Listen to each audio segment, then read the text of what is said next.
Hi, this is Rabbi Fleshel giving you something special on the Torah. This week's Torah portion, we see the second paragraph of the Shema. And in the second paragraph of the Shema, talk about how if the Jewish people aren't focused, we will pay the consequence in a negative way.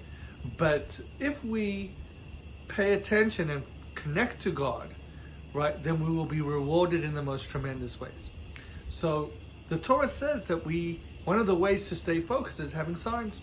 One of the signs is to put tefillin on our head, tefillin on our hands, and also to have a mezuzah. The mezuzah has the Shema, just like the tefillin does, and those things will keep us focused. So here's the question. Why do we need signs in our lives to keep focused? Right? Can't we just be focused without seeing signs in our lives? So, an incredible thing happened to me yesterday. Someone calls me up. I hadn't heard from the person for 3 years. He's a teacher. And he said to me, Yaakov, I just want to thank you because you did something for me 3 years ago that because of what you did, I was rewarded today in the most tremendous way. So I said, well, what do you mean? He said, well, 3 years ago, I was rushing out of shul, and you just wanted to speak to me, just for 15 seconds. And I didn't give you the time, because I was in such a big rush. But afterwards, you spoke to me and you reprimanded me. You said that you should have given me those 15 seconds.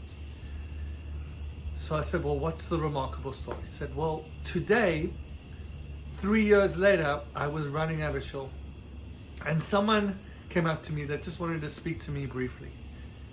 And I didn't want to speak to him because I was in such a rush.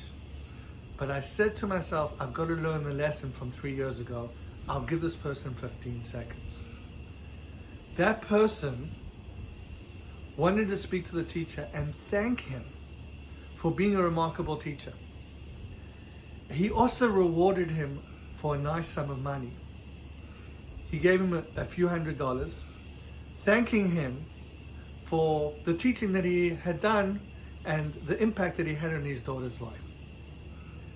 The teacher said that if he hadn't given those 15 seconds to the person might have been upset and probably wouldn't have thanked him and probably wouldn't have given him the money. But it was those 15 seconds that made a huge difference.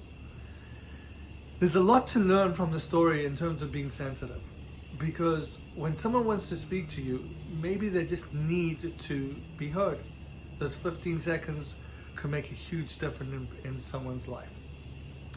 But I think the biggest story from this Torah portion is that things happen in our lives, and they're signs from God. And if we are aware of those signs, and we're sensitive to it, we can learn from it, learn from our mistakes, and we can see the rewards in our lives. I believe that God is telling us to look for signs. We have to put signs, tefillin, mezuzah, look in our lives for signs. And when we do, it impacts us. It impacts us because we can learn from those lessons, keeps us focused, and we only become better human beings. I want to wish everyone a remarkable and wonderful Shabbat. Shabbat Shalom.